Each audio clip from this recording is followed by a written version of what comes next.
What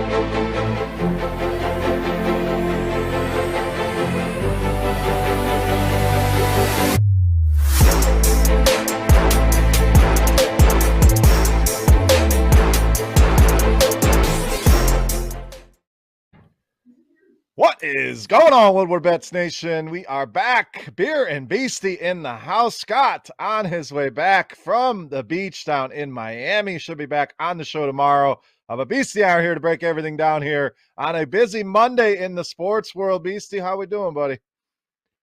I'm good. It was an odd weekend. Obviously, when the Lions, I know we'll get to it, but when the Lions beat Arizona, one of the top three teams in the NFC, and then all these games being mismatched and moved around here, there's a lot to discuss. I'm happy to be here.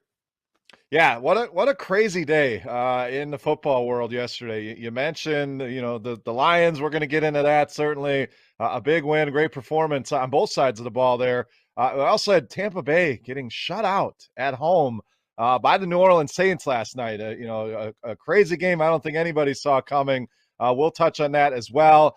We have the Raiders in Cleveland going on as we speak. That was one of those games that was moved, and we will obviously break down the game tonight between Chicago and Minnesota. Get you guys that info for any contest you got going on tonight. We'll talk some hockey. We'll talk some NBA. So we've got a lot to cover here on the show. Let's get some of the housekeeping out of the way. Make sure you're following us on Twitter at Woodward Bets. If you're on YouTube, subscribe to the channel. Hit that thumbs up button as well. Follow the network at Woodward Sports as well on Twitter. And if you're watching us on Twitch, welcome. I know we're newer over there. And if you're catching us on demand, whatever podcast service you're listening to, we thank each and every one of you for listening out there. A quick update on the Stuff of Studio. We talked a lot about it last week. I got some great donations, a ton of donations. In fact, we were able to fill an entire U-Haul full of toys to be sent out to the kids out at my Children's Hospital. So we'll hope to have some more pictures and videos to show you guys your handiwork. This was not possible without you guys contributing, bringing in toys. So we greatly appreciate it. Glad to be involved in this. So looking forward to seeing some of those pictures and videos and those smiles on those kids' faces, Beastie. I think that's the best part of all this. Yeah, absolutely. I said it in length. We discussed it last time we got together over the weekend, but it's just an amazing thing from start to finish. And the beauty to this whole thing is it's not even about us. It's about all the other folks that want to, lend their time and spend their own money for gifts and presents to those less fortunate. I mean, I can't think of anything more important, Beer, than our health. Right? Happiness and health. I mean, those two go one and the same. So when you mix in sick kids at the hospital this time of the season, it's a rough situation for both the family and the kids there. So any little sprinkle of joy or tinsel or a garland, however you want to put it, you're not making a joke, but it's outstanding. Yeah, love to see it, no doubt. So again, kudos to everybody out there in the Woodward sports community, whatever show. Hopefully you're listening to all of them. Hopefully you're enjoying all of them, but whatever show you're liking, not liking, you got involved in this campaign, and that's really all that matters at the end of the day. Some things are bigger than sports, than shows, than stuff we're going to talk about. This certainly fits the bill. So glad to see the community come out in full support here. Let's talk some news here before we kind of dive into things. We'll recap Sunday here momentarily. We want to get you the latest breaking news in Tampa Bay. We're going to talk about them, but the injuries not looking good here. Chris Godwin, torn ACL, done for the season here for the Tampa Bay Bucks. So obviously a huge blow to them. A huge blow to anybody that's still riding Godwin in their season-long leagues. I'm sure he was one of your best 1-2 receivers likely. So just a tough spot here. Mike Evans, not as bad news there, but considered week to week with his hamstring injury. Leonard Fournette likely to miss at least 1, possibly 2 weeks here as well. So basically some major blows here for a team that obviously is looking to defend their Super Bowl championship. But, without your top 2 receivers, without the guy that's become your top running back, there's going to be opportunity for guys to step up. But can they continue to right the ship here? Does Tom Brady have enough magic in that right arm to survive all of these losses here?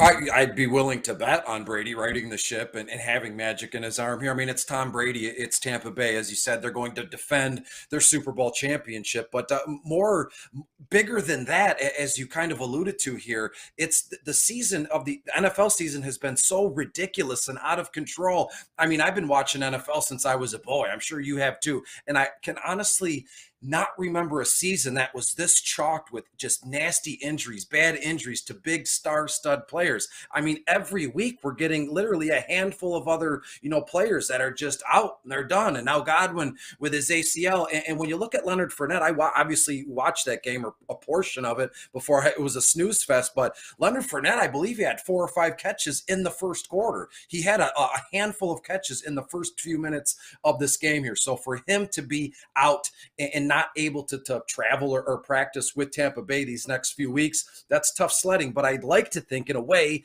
maybe I'm just an optimist or a glass half full kind of guy. But Rojo can step in and get some things done here. And so it's just tough sledding across the board from start to finish this NFL season. We got to deal with the COVID stuff and now these injuries. It's been a tough go here, and I'm not trying to ruffle anybody's feathers or act like a jerk or an a-hole here, but it's just been tough every day. I'm sure you probably get it too on social media. My friends and family texting me all day, sending me DMs all day. Hey, Chris Evans is out. Now what do I do? And it's making my head spin. I don't even have enough time for myself to write and rest and be in peace, because all this stuff, it's a dominoes effect. I'm not saying I'm more important than anybody else, but you get what I'm getting at here. Everybody, it's a tizzy. Everybody, it's just a freak out fest. Yeah, you start getting bombarded with messages and what do I do? And, so it's part of the territory. It is what it is. Sometimes this time of the year, though, there's a lot going on. I love, helping people out, answering their questions. But I'm with you. Sometimes it's like, I'm trying to get my own teams in order here as well as yours. So that's what we are here to do, though. We are here to help people out through this. So we will talk more season-long pickups tomorrow for anyone that still is alive in their fantasy playoffs. So best of luck to everybody out there. I know there's a lot of people still sweating the game going on now. Tonight, 2 games tomorrow. So there's still a lot yet to be decided here for this week. But some of the early guys to pick up, I mean, Tyler Johnson has looked good whenever he's got an opportunity there with Tampa Bay, the youngster out of University of Minnesota. Big fan of his talent. Scotty Miller is a guy I think Tom Brady can lean on here. Obviously, Gronk will become that much more important. Even a Cameron Brate and a Darden on the outside. I mean, there's a lot of ways you can go. And you mentioned Jones. He looks good. He looked good in a couple of the runs he had last night. So he's obviously the pickup there. So Tampa will certainly be a team that we are looking to tomorrow on the waiver wire show. But we got to talk about some other news here, and then we'll get into the Lions. No injury designation for Terry McLaurin, so it looks like he's good to go tomorrow for Washington. Unfortunately, they're going to be without their entire coaching staff. I believe they're up to 6 or 7 coaches, including Ron Rivera, will not be coaching in that game against the Philadelphia Eagles tomorrow. So going to be down some coaches. McLaurin is back. They will not have Curtis Samuel. They will not have J.D. McKissick. So shaping up to be a tough spot here against the Philadelphia Eagles for the Washington football team. So that's pretty much it on the major news here. Anything else breaks here during the show, we will certainly get to it. One report, Drew Lock sounds like he will be the starting quarterback for Denver next week, but Teddy Bridgewater not expected to be placed in IR. So Denver making a change there. So, all right, let's talk Lions, Beastie. I know you're a big Lions guy. A huge win yesterday, defeating the Arizona Cardinals 30-12. Again, look good on both sides of the ball. I'm not afraid to admit I stacked up Arizona a lot of different ways yesterday in DFS. Kyler Murray, you could pick any of those 3 receivers. Zach Ertz, the running backs were viable. The running back for me was Amon-Ra St. Brown, so that's about the only thing that went right in those stacks. But just talk about this game and the press conference afterwards. I'm sure a lot of people have seen it already. Dan Campbell, talking to his guys, firing up his guys. And I know there's been, Dan Campbell talk. Is he the right coach? Is he not? Is it too rah-rah? Is it, at the end of the day, they looked good yesterday. And we've talked about how they've been competitive in a lot of games. This is probably not really a 2-win team. I know that's what it says on paper, but we know how close they've been in a lot of games. These are the kind of wins that spurn a little confidence, build you up a little bit. Thoughts on that game yesterday? A great win by your Detroit Lions.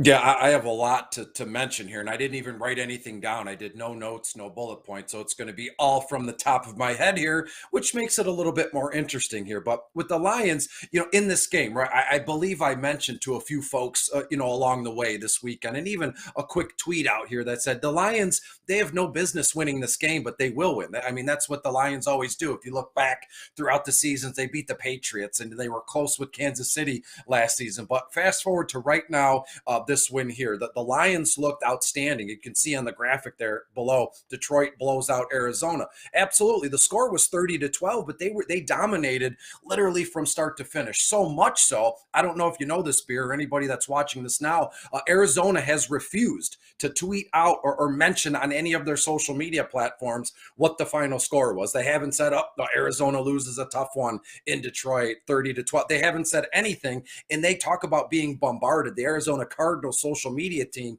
is getting absolutely bombarded and inundated by not only Lions fans but fans of the NFL saying, you posted that weird loop. It looked like something from that big Chicago ball when they beat Chicago, and with the little, I don't even know what the heck it was. And now, what are you, embarrassed? You got beat by the Lions, and hey, so what? But for when we bring it back here to the middle, the Lions with Dan Campbell in the locker room and the press conferences here, that's what you're looking to do. I don't know about you, Beer, but I would literally run through a wall for Dan Campbell right now. Granted, yeah, the win is impressive. You won 2 games playing against a team that has won 10, third overall in the NFC here. But to me, it's all about this late in the season. We're talking week 15, middle of December. You got one win and you put together an effort like this. That to me is a huge measuring stick of this coaching staff. It's a huge barometer of the team, the players and the coaches. Most teams in this right here, like Jacksonville, Houston, whatever bad teams there are, they would just go through the motions, right? We've only won one game. We're going to probably, they would have been defeated before kickoff even happens. We're looking for a draft pick. We haven't won stuff, but no, the Lions are scratching and clawing. And it's a testament to not only Dan Campbell, the other coaches here, Brad Holmes, they are buying into this here. And personally speaking, one thing that nobody's really talking about here, and I'll just say it, I'll come out and say it here, are the Detroit Lions, next season and moving, are they a good free agent destination here? That's always been, who wants to come to Detroit and play football here? There's a ton of good, solid, studly free agents. Hey, Chris Godwin is a free agent after this season, but long come, you look at Green Bay, all these Tampa Bay, those are fantastic free agent destinations because they win or the weather is nice. Who the heck wants to hitch their wagon to Detroit, first of all, and the Lions, who are just consummate losers here? So to me, if enough of these players and the coaching staff, they're fully bought into this thing, could they go out now and talk and say, hey, you can get Barry Sanders around, you can get Chris Spielman, who looks like he's an unbelievable man, he's just a fantastic man. Can some of these things that are going right as of late, not hinder, but kind of project out there, and more folks would want to come to Detroit here? Because look at this, 1-11, and they beat the Arizona Cardinals here. Who would have thought on earth that would happen? To me, I know if I'm not mistaken, they have a nice chunk of change in free agent money this coming season. So it stack up another good draft class, maybe sprinkle some dollar bills out there, and we'll see what we get. To me, Dan Campbell is absolutely on the right track. And look, I'm not saying that because I'm a born and raised Detroiter, because I'm such a diehard Lions fan, but that's some of the things we have to think about. Is this somewhere where players are going to want to come to? We've seen that across the board. Hey, this player A goes to this team because he loves the coaching staff, he loves the direction of the franchise. Have the Lions not fully spun the dial here, but have they began to kind of turn it just a little bit in terms of culture? We always hear SOL, same old Lions. It's just a losing culture. People just hammer that MO into the ground here. But yeah, they've lost 10 games, 11 games, however you want to put it here. But players are buying in. They absolutely love this guy. The coach loves them back. And in turn, the city is always and will always be behind this Detroit Lions team. I'm very, very excited and very impressed here, Bear.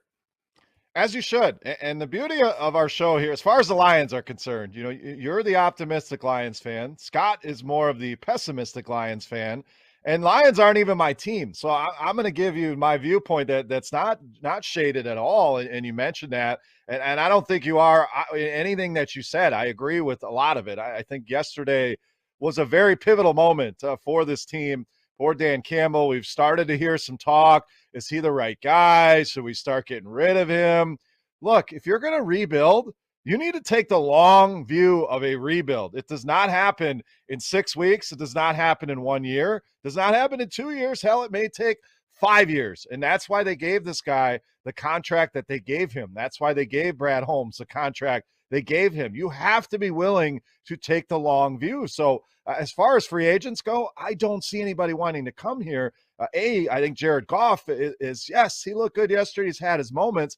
He's not the guy that's going to lead you. And I think they know that. I think most fans know that. He's more of a bridge quarterback. The problem is this draft coming up, the talent up top is the defensive pass rushers. You have Thibodeau, you have Hutchinson. Those are the prizes of this upcoming draft class. Sure, there's 4 or 5 quarterbacks that likely go in the first round, and maybe they do have a guy and they take him with that Rams pick later in the first round. But to me, what you want to see is exactly what you have seen this season. A team that, yes, they're competitive. Sure, they've been blown out in some games. That's going to happen. Sometimes there's just talent discrepancies in the NFL, but they've hung with the Rams on the road. They hung with the Baltimore Ravens at home, Minnesota on the road. A lot of big games. The game yesterday, I mean, they have done it in a lot of spots. That's what you want to see. A team that is competitive, a team that is playing with heart. And you saw a lot of that yesterday from the players, from the coaches. They're undermanned. They're missing DeAndre Swift. They're missing Jamal Williams. They're missing TJ Hawkinson.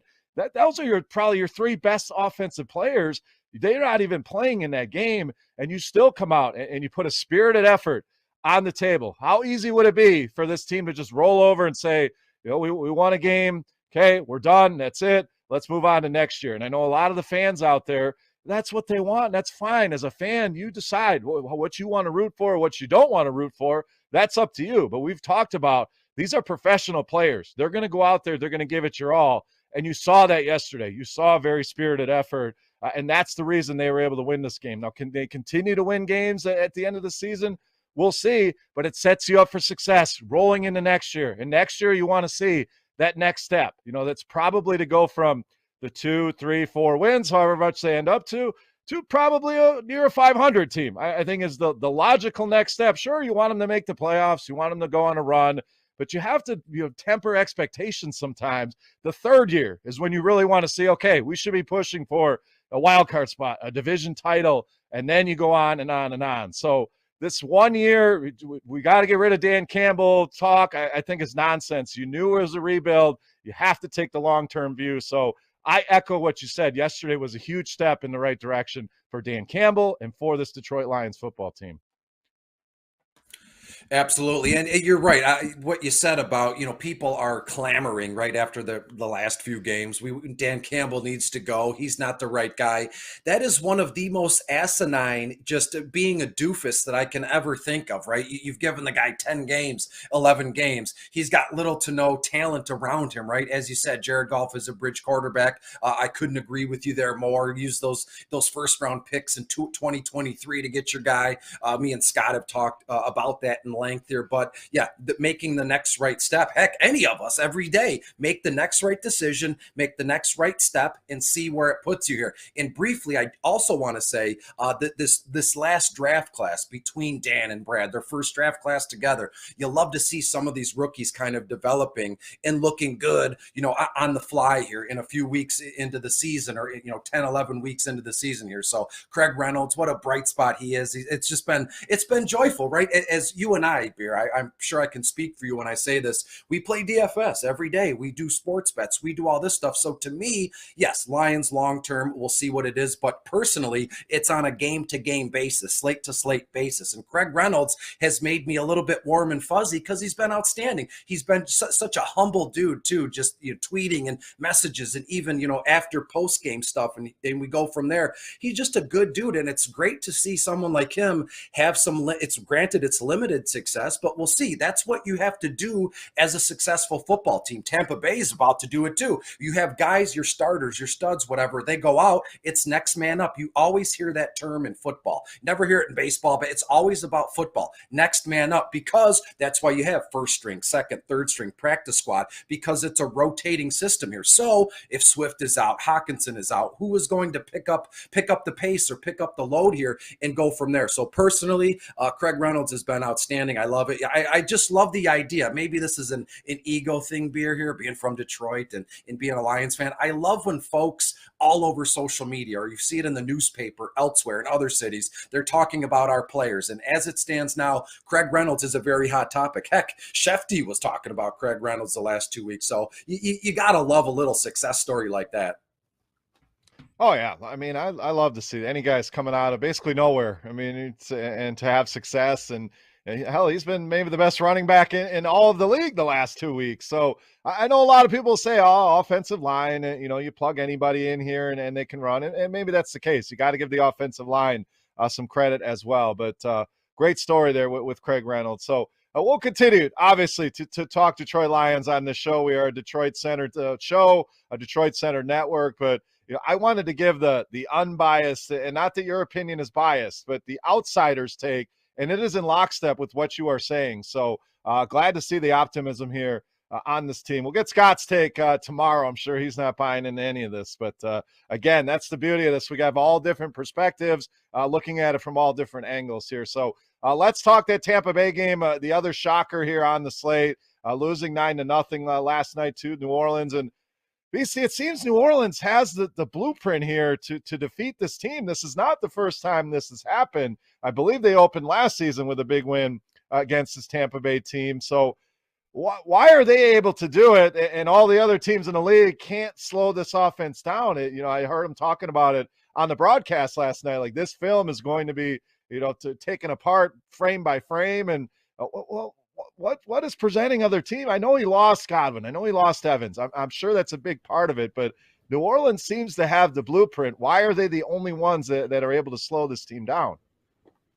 Well, one thing I've noticed, and take what I say with a grain of salt, it's just my personal opinion, obviously, because you're asking me here. But when you look at like one of the first plays of the game, Marshawn Lattimore, the New Orleans Saints all-pro stud, cornerback, safety hybrid here, seriously, the second or third pass of the game, it looked like he intercepted it. Marshawn Lattimore is always undercutting routes, across the board here. But against Tom Brady and the Bucs or wherever other team he's at, I think it comes down to, we can throw out all that DVP stuff, and New Orleans is first against opposing running backs, so therefore Leonard Fournette and Ronald Jones are going to have little to no success. I believe they're 24th overall against quarterbacks here. Granted, this is just a one game kind of sample size here from DFS, but I like to spin it towards real life stuff here. But with Marshawn Lattimore, I would imagine he just exudes the sense of confidence. Like, I would imagine when you look back through the last year or two, heck, even going back 5 or 10 years, a lot of opposing teams and coaches staff, they look at Tom Brady like he's carries this golden aura around him, like he's bigger, larger than life, let's say. So there's a lot of mutual respect there. And I'm not saying opposing teams are scared of Tom Brady or they're going to, fall down at his knees and pray or kiss his feet here. But there's something about this New Orleans Saints secondary and even a little bit of their linebackers here where they look like they don't care. It could literally be God himself taking the snap and throwing the football, and they're going to hit you in the mouth. They're going to undercut routes. They're going to be more physical than other teams are against opposing running backs, against the Tampa's offensive line here. So to me, I think it starts from the bottom and up, this attitude, this swagger, as the kids saying, look, yesterday, Sean Payton wasn't there. They were completely wiped out. I mean, I believe the special teams coordinator, the special teams coach was the one calling the plays to Taysom Hill's headset here. So in a way, you get a group of guys, a scrappy group of New Orleans Saints here with nothing to lose. I believe they were 6-7 heading into this game, and Tampa Bay was 10-3 at the time here. They got nothing to lose. Let's leave it all on the field. Let's take chances. Let's take risks. So basically, what I'm getting at here is opposing teams look at Brady and they look at what he's got going on, larger than life here, right? And they're this is weird. This is that. Well, New Orleans, they don't care. They take extra risks, whereas in other teams, We're going to play it slow. We'll keep it close, maybe in the second half or fourth quarter. If we see an opportunity, we'll take that. New Orleans took those opportunities from the first snap of the football game. And that's what I think the difference here is. You get the Tampa Bay Bucks come in, we're 10-3. The division is all but sewn up. We're going to just coast through the playoffs into the Super Bowl. And New Orleans said, nope, not on us. You're not doing it to us here. And it was, granted, it was an awful game from an offensive standpoint. I think that's not even doesn't do it justice. 9-0 here, but New Orleans took a lot of risks early on, and they continued pedal to the metal from start to finish. And I think that's what the difference was here, Bear. Yeah, absolutely. They just seem to have their number, just like Marshawn Lattimore always owns real estate in Mike Evans' head for some reason. It's just one of those matchups. And, watch a lot of people, boring game. I was intrigued by it. Like, you just kept waiting, like, all right, when is Tom Brady gonna break out of this? When is Tampa Bay gonna march down, put that touchdown on the board, and just start rolling? And it just never came, and they just kept pressuring him, and that strip sack and some of the interceptions, like you mentioned, that guy sitting back on that and then just breaking on that pass on the sidelines and picking it off, knowing exactly where they were going to go with the ball. Just a great game plan. You got to give kudos to New Orleans and their coaches. No Sean Payton. You mentioned some of the assistants really stepping up there. So a hell of a performance by New Orleans. A lot of injuries here with Tampa. We'll see how they respond. I believe Carolina on deck here, so they may see the wrath of Tom Brady. We'll take a look at some of those games on tomorrow's show, take an early look at some of the spreads. But let's just recap some of the other games really quickly here, and then we'll move on, talk some hockey, talk some NBA, and then we'll finish up with this Monday Night Football game tonight, Chicago and Minnesota. So we'll just go through these real quick. Buffalo wins at home, 31-14 over Carolina.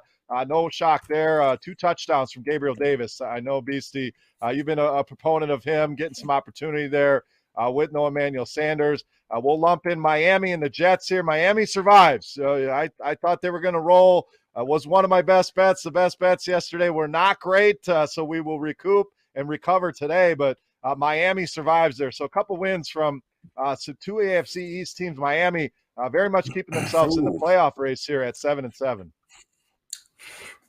Yeah, it was outstanding. And don't look now, but Miami started 1-7, I believe. Now they're 7-7 and right in the thick of things in terms of the AFC playoff race, wild card. And we move on. I would imagine New England's kind of got a stranglehold on the East there, but Miami can make some moves here. And Tua, we have to start paying attention to him. I don't know how often I keep referencing social media during the length of this broadcast here, but you can get a good barometer of what way people are thinking, not only in DFS formats, but in seasonal formats, even in sports betting. And people want to make Tua Tagovailoa a thing. And I believe we're there, right?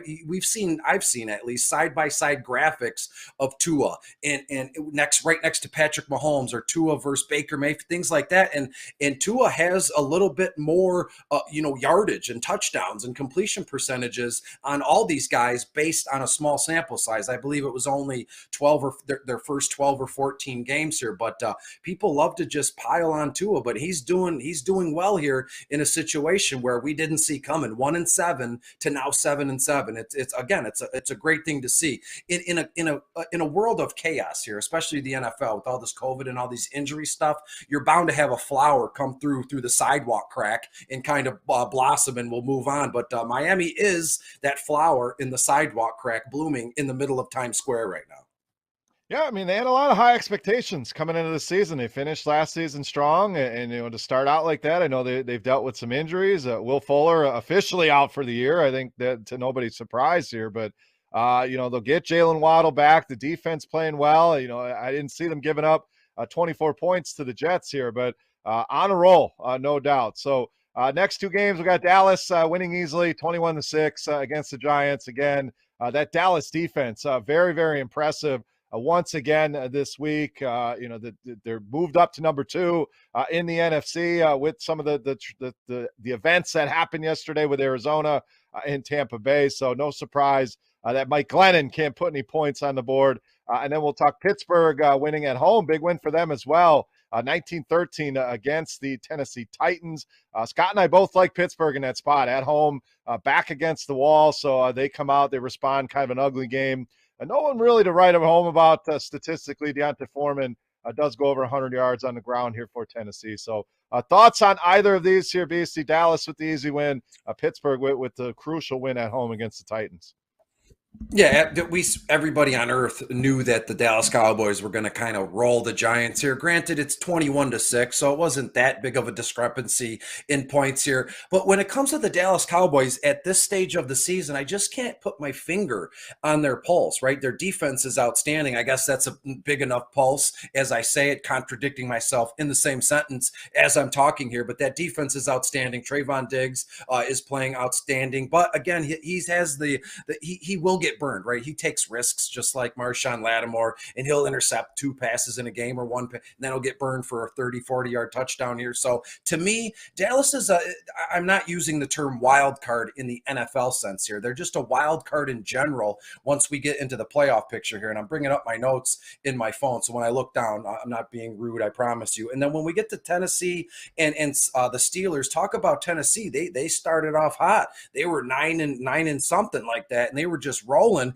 and they've now lost, I believe, 4 out of their last 5 games here. And again, that the game against Pittsburgh, they should have had that one realistically. Now they're 9-5. Steelers are 7-6-1, and look at Pittsburgh. They were just, everybody was counting them out. They were down in the dumps, and now they've kind of reasserted themselves into the playoff picture. Granted, if you look at all the odds and the percentages here, I'm still they're only I believe 21 to 27%, going to make the playoffs here. But still, Mike Tomlin and Ben Roethlisberger, these guys, they're seasoned veterans. Tomlin and Ben have been together a long time, so it's little combinations like that you cannot count out. Sure, they're going to have odd games and odd weeks, but long term, they're going to be okay here. And that's really what I have to say here. Everybody just dumps on Zeke Elliott, but he's still, I believe, in seasonal formats, Beer, I still believe he's like RB9 or something along those lines. So Dallas is ho-hum. Are they playing the long con here, where they're just laying low, we'll do what we got to do, and then boom, once they get in the playoffs, it's full throttle ahead here? Yeah, I think that offense certainly has a lot of ceiling left in them. We saw it last season. They'd get into these shootouts, but the way they're winning, they're relying on that defense. They're relying on not only Zeke, but Tony Pollard back healthy, who, he looks more explosive than Zeke, but Zeke can still get the job done, both on the ground, through the air, as they get close to the red zone. He's a great weapon around the goal line. So they can, if they need to ramp up that offense, they certainly have the capabilities. We haven't seen it over the last few weeks, but I think a lot of this, they haven't had to do it. I mean, they're not going to throw the ball over the yard if they don't have to. So a very dangerous team in the NFC has really put themselves in a great spot here. Again, sitting number 2 behind my Packers, who we'll talk about here momentarily. Next 2 games, the game we kind of laughed off, Houston and Jacksonville. We thought Jacksonville might give us a spirited effort. Not the case here. Houston wins this one 30-16, 2 touchdowns for Brandon Cooks. And then an ugly game out there in Denver. I thought Denver would take care of business here. We talked about the quarterback change upcoming here. Cincinnati survives, so you got to give them credit as well. Been on a little bit of a slide, but they go to Denver and get that 8th win, 15-10. So some ugly games here, Beastie. Anything to pull out of these 2?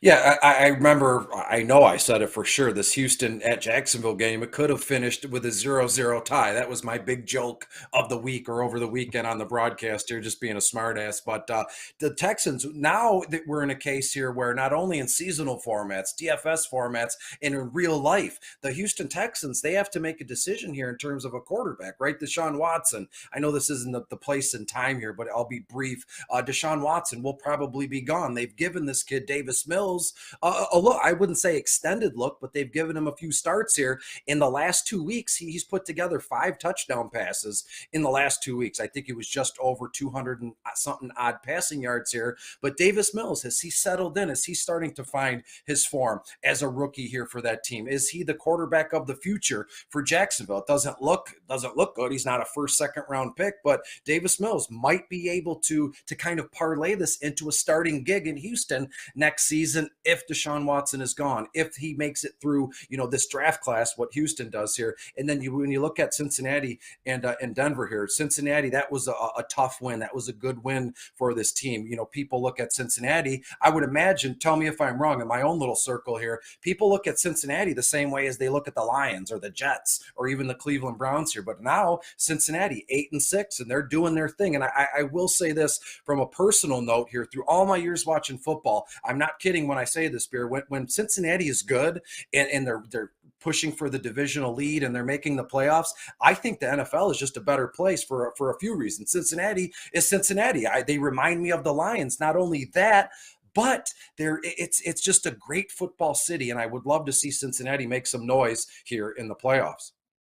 Yeah, I agree with you. It's one of those teams that, have been knocking on the door for a little bit, and they've been close, and they had that stretch. They were always eliminated in the wild card round year after year after year. So, they continue to add talent, add pieces, and it was good to see them get back on track. I think it was one of the better stories early on in the year is how well they were playing. Not as well as we've seen them play, but they went on the road in a tough place to play and got that win. And as far as Davis Mills go, I agree. That they're going to give him a look, give him a shot.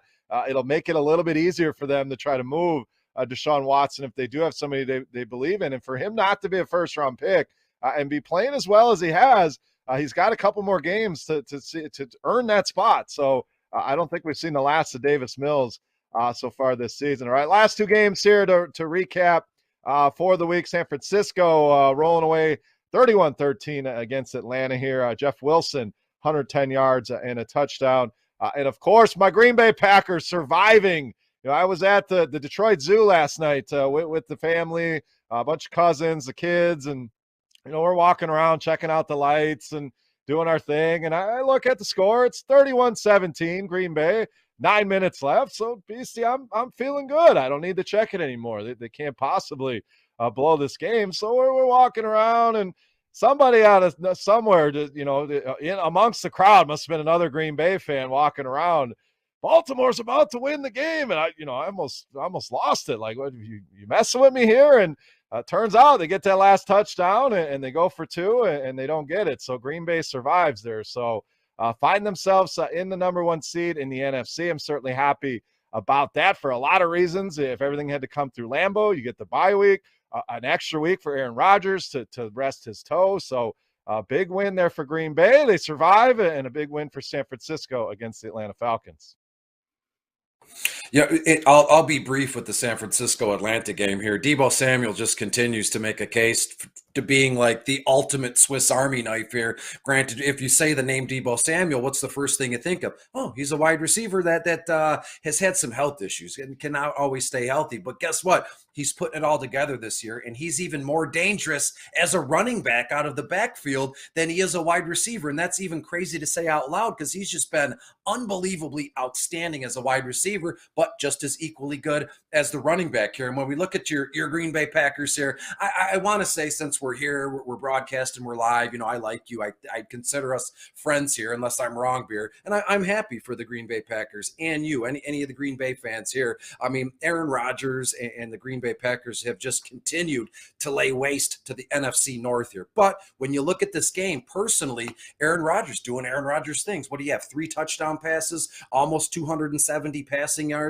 Devontae Adams with yet another touchdown reception. Marquez Valdez-Scantling, almost 100 yards and a touchdown reception here. So Green Bay, to me, not only this season, but all the way back through the years, they're best when Rodgers is just slinging the ball around, getting so many different folks, in play here. How many times, Beer, as a Green Bay fan, have you seen a graphic pop up midway in the third quarter or the fourth quarter, and it'll say Aaron Rodgers has completed 20 passes to like 7 different wide receivers? That's when they're at their best, and that's what we're doing here. MVS, Adams, Mercedes Lewis had 3 catches, Alan Lazard. I mean, it just goes on and on. And their tight end, Josiah Deguara, 5 targets, 3 receptions, only 16 yards, but I digress here. But the story I didn't want to take away from the Green Bay Packers love to you, because I like you, you're my friend, but I think it has to come down to Harbaugh. Again, with the 2-point conversion at the end of the game to win it. They did that a few weeks back, and it was spoiled.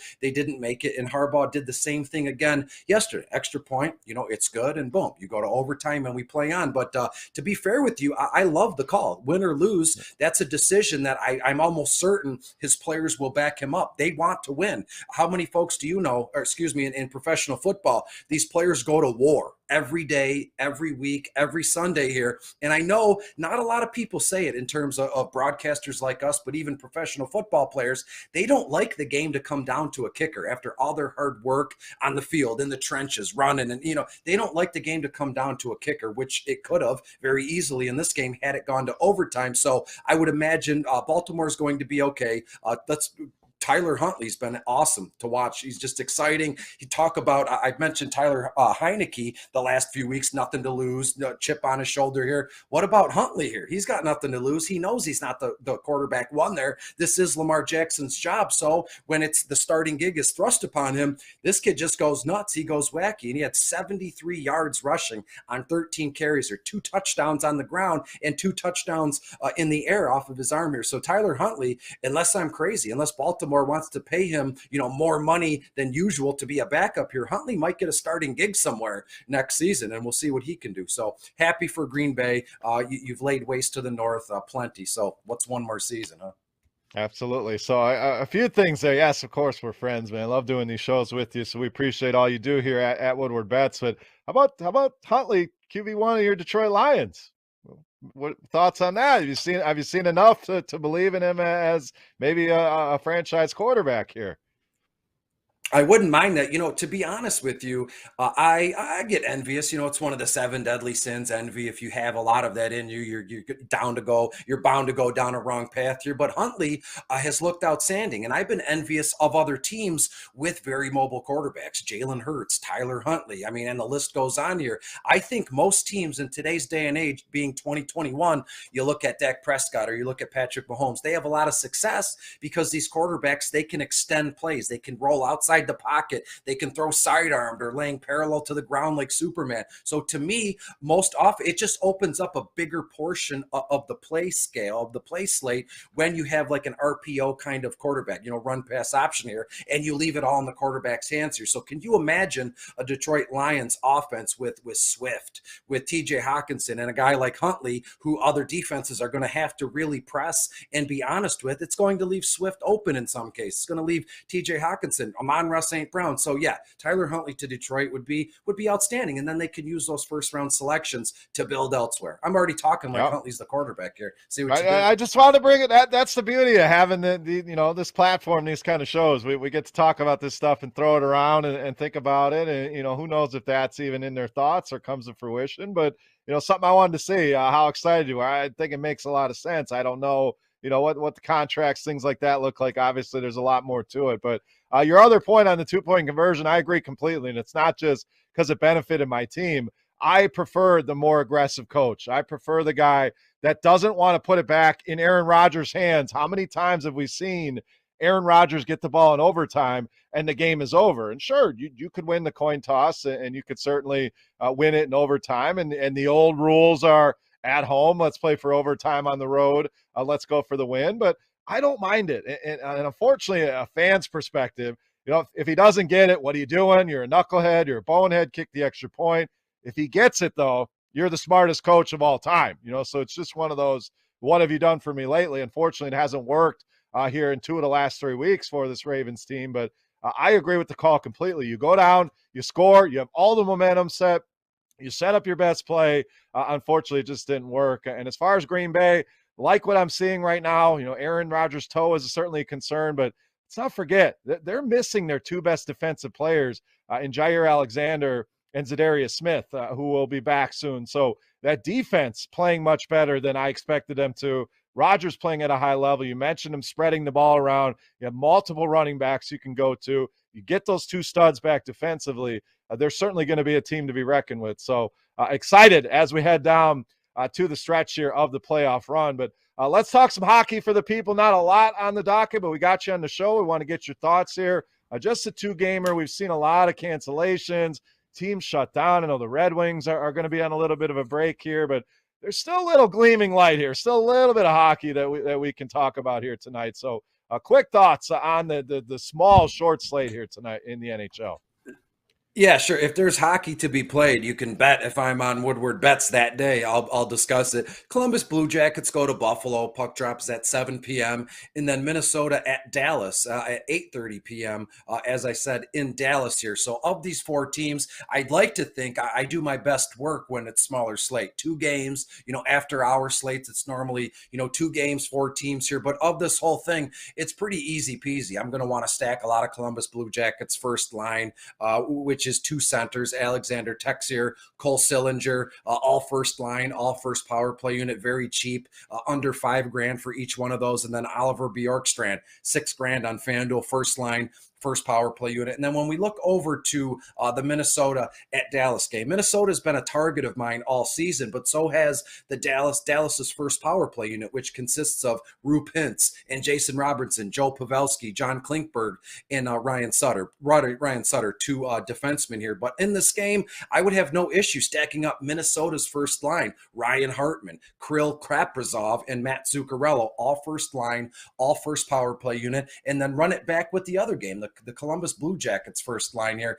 And briefly, if I may, in terms of the Minnesota Dallas game here, Cam Talbot make his 23rd start of the season for Minnesota. He's 15-6-1. Only allowed 59 goals, which might seem like a lot, but you look at how many games have played, almost 30 games here. He carries a 2.67 GAA, saving about 91.9% of the pucks that he's faced here. So to me, it's all about the Wild. 19-8-2 here. They're playing fantastic. They're scoring almost 4 goals a game here, 3.82 goals a game here. So just one quick rundown here. I'll repeat it. Just stack up Minnesota, first line, second line, whichever way you want to do that, and then run it back with Columbus's first line. If you want to fade Minnesota, have at it in favor of the Dallas Stars' first power play unit, and then run it back with Buffalo. I've seen crazier things happen here, and the Buffalo's number one overall center, first line, first power play unit, Tage Thompson. This kid is getting a ton of ice time, and he's come on very strong the last few weeks here. So that's what I'm thinking, and you can see in my head, there's 4 teams here. So as I'm talking, Beer, I'm trying to come up with every combo possible so I don't leave any stone unturned, but that wouldn't be wise for a broadcast. We'd be here for another 2 hours as my mind just goes crazy. That's all right. We got the information. A two-gamer, you got to dig a little bit deeper. On this NFL slate tonight, you had to dig a little bit deeper. So hopefully you're off to a good start here with that Cleveland Raiders game going on and Vikings Bears. We're going to cover that. Still some one-gamers you can play captain mode over there on DraftKings. So we'll get to that here shortly. Quick hit on the NBA, 6 games in the association tonight. As always, a laundry list of injuries we'll run through real quick. No Zach LaVine for Chicago, so DeMar DeRozan continues to be in a great spot there. No De'Aaron Fox for the Sacramento Kings, so you'll see more Tyrese Halliburton, Buddy Hield in that one. Kawhi Leonard remains out for the Los Angeles Clippers, so look for a healthy dose of Paul George. Ben Simmons remains out for Philadelphia, of course. No Andrew Wiggins for the Golden State Warriors.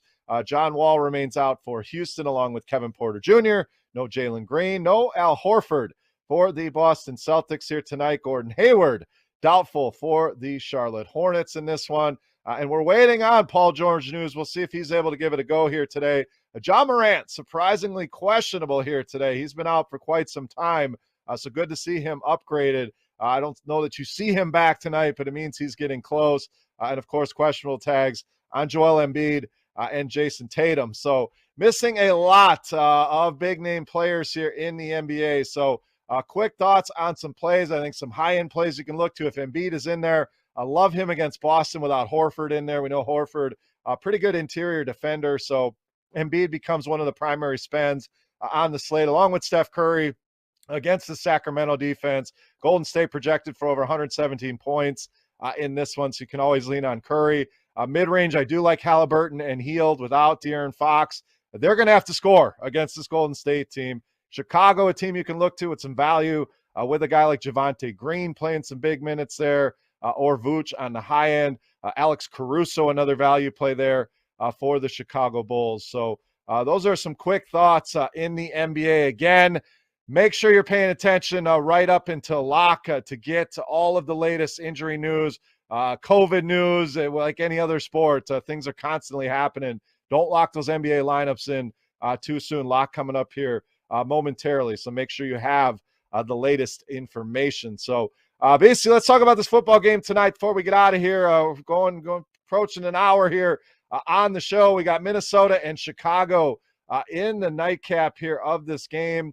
Latest lines I'm seeing here, the line is definitely moving in favor of the Vikings, up to 6.5 at most books right now. Total sitting right around 45.5 to 46 here. So, Minnesota, obviously the team we want to start with, they got the big names, Dalvin Cook, Justin Jefferson, Kirk Cousins. We'll see if Adam Thielen's able to give it a go. Chicago side, no Allen Robinson in this one. So thoughts here, good old NFC North battle here. The Bears have any shot here? We're seeing a lot of movement towards the Vikings. You agree with that movement? Is this the spot where Minnesota rolls tonight? I'll be honest, I'm glad I locked in Minnesota -3.5 a couple days ago, because 6.5, that's a massive bump. I can't remember the last time we've seen it shift that much, in this short of time here. But as you said, Minnesota, it's a battle of the NFC North. I'll be brief here. I don't want to keep us here another hour. Minnesota 6-7 in second place in the North, only behind your Packers here in comparison to the Chicago Bears 4-9 and third. They'd be in fourth, but the Lions are in the cellar there. But when we look at it from a DFS perspective, again, I will keep it brief here. I keep saying that, which means I probably won't be. But I love the combination, the core here. My core players for DFS tonight: Justin Fields, 14K on FanDuel, 10-4 on DraftKings. Dalvin Cook, who should see dang near 25 total carries in this one. Cook, 15 grand on FanDuel, 11-8 on DraftKings. Chicago 17th overall against opposing running backs. And then Justin Jefferson. How could you? Chicago Bears, they're 27th against opposing wide receivers. Justin Jefferson is going to go nuts. 10, 11 targets, 7, 8 carries, well over 100 yards, a touchdown for him and Cook. And then when we go down, I like Cole Kmet here briefly, but I have this weird thing. I wrote it all down on sticky notes, all kinds of stuff here, where when you look at Darnell Mooney, the Chicago Bears wide receivers, as it stands right now with no Allen Robinson, people are forgetting about Jakeem Grant and Damiere Byrd, and everybody's saying, well, Darnell Mooney's the only wide receiver healthy for the Bears. Hold your horses here. Yes, he's 11 grand on FanDuel, a little rich for me, $7,400 on DraftKings. But let me take you back 4 weeks here. In week 11, he had 16 targets, only 5 receptions, but I believe he had 127 yards, touchdown, 20.6 DFS points. Week 12, 8 targets, 5 receptions, touchdown again, 15 total DFS points. Week 13, if you noticed here, he's just trailing down each week. Week 13, 7 targets, 5 receptions. That's it. Only 5.2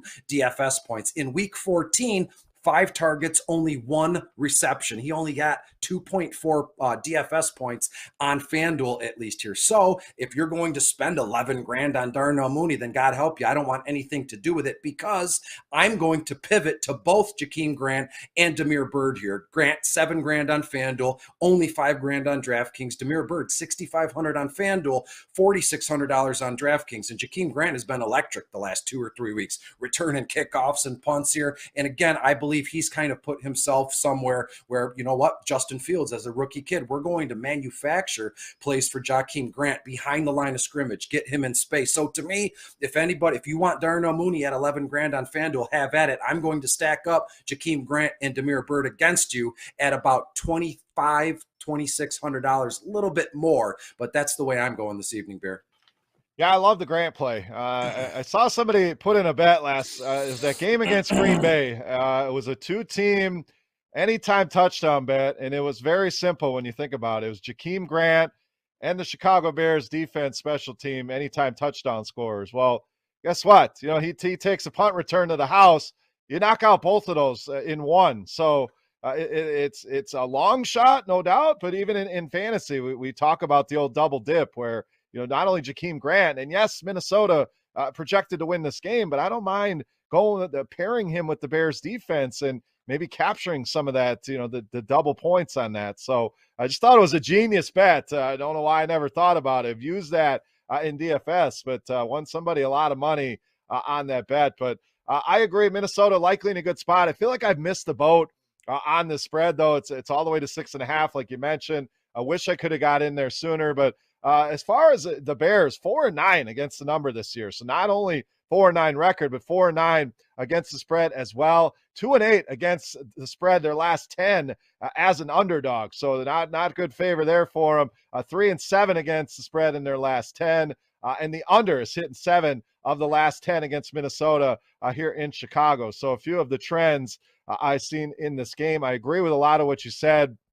Pivoting off Darnell Mooney, I think makes a lot of sense here, especially to Grant, who's just shown that explosiveness here. Maybe even going a little heavier on the Bears. Everyone's going to play Cook, Jefferson. I get it. I'll have them in my lineups. I'm not telling you to not play those guys. I'm saying in a showdown, how can you be different? You can be different by maybe playing one of those guys or going more with a Chicago-heavy build. Justin Fields brings a lot of upside to the table with his running ability. Grant, like you mentioned, big play ability. So I think there's ways to get different. And that's certainly those are some of the ways that I'm going to be doing that here in this game tonight. But should be an exciting night of football here with this game. We've had worse. It could be Houston-Jacksonville. I mean, it's not, it's not the best game out there, but still going to sit back and enjoy it. Of course, tomorrow, 2 more games on the docket for Tuesday. So nothing like a little midweek football. But again, we're going on an hour here, so let's get the people what they want. They want some winners. They want some bets to play for tonight. Beastie, give them some winners. Who are you looking at here? Best bets for Monday night. What do we got, buddy? Absolutely. I'm going to start with NHL here. I said Dallas Stars are playing here this evening. I love the Dallas Stars to beat Minnesota 3-2. So if you want that 60-minute final score bet, go 3-2. Or if you want to play it easy, go Dallas Stars -115. And in terms of this game here, I'm going to be a little bit outlandish because, Beer, it's like house's money. We have 2 more games tomorrow. I can play it cool tomorrow. I can reel it in a little bit tomorrow. But tonight, I love the idea of Jakeem Grant, Demir Bird, anytime touchdown parlay. And then if you want to, mix in Justin Jefferson in that parlay and lock that one in, boom. Or if you want to do Delvin Cook, Jakeem Grant, Demir Bird, anytime touchdown, that's the way to be. That's the way I'm rolling. And briefly, I will say I did see that bet as well. Jakeem Grant and a defensive touchdown. The guy gave it away. It was a free thing on Twitter. And then the next day, you should have seen that thread. He made hundreds of folks thousands of dollars. He won like 16 grand himself, and then boom, 400. I mean, everybody used that free bet. So I missed the boat on it, but here we are. Yeah, I mean, it's an awesome bet. So anytime you can find, those guys that are viable options in the return game that have that explosiveness like he does and match that with the defense, it's just a genius bet. So love to see that out there. All right, I'm going to give you 3 here for tonight as well. I'm going to start in the NBA. I'm going to go back to the totals. The totals were good to us earlier in the season, so we're going to go back to that. I have 1 under, 1 over for you. I'm going to go under 215.5 in this Memphis and Oklahoma City game. The Thunder just they're not generating points. 11 and 17 as far as overs go, so they tend to play more in the under type of game. Memphis, I think this one could get away from Oklahoma City very, very quickly. So that tends to lean to an underplay as well. So under 215.5 there. I'm going to go over in the Sacramento Golden State game. Over 221.5 there. We know Sacramento, facing an uphill battle here. We know Golden State's going to score the ball. Even without De'Aaron Fox here, I think Sacramento can do enough and score enough points here. I think Golden State could score about 130, 140 in this one. So we don't need a whole lot from Sacramento to hit that total. So I really like that one. And then in the NFL, I'm going to stay away from the 6.5. I'm going to go under on this total. I think this one could be kind of ugly here tonight. So there are some 46s out there. 45.5 is the majority of it. So find the number there. We'll officially say 45.5 here for our best bets purposes. But I think Minnesota can control this game. If I'm Chicago, I want to run the ball. I want to keep that offense off the field. So with both teams trying to run the ball, I think it could be kind of ugly here tonight. Give me under in this Monday night football game. So that will do it here on our Monday recap show. We recapped all the action from Sunday. We talked NFL. We talked NBA. We talked Monday Night Football. We talked the rebuilding Detroit Lions. Beastie, we've knocked out quite a bit of stuff here on today's show. So final thoughts for the people here, buddy. Monday night, what do we got?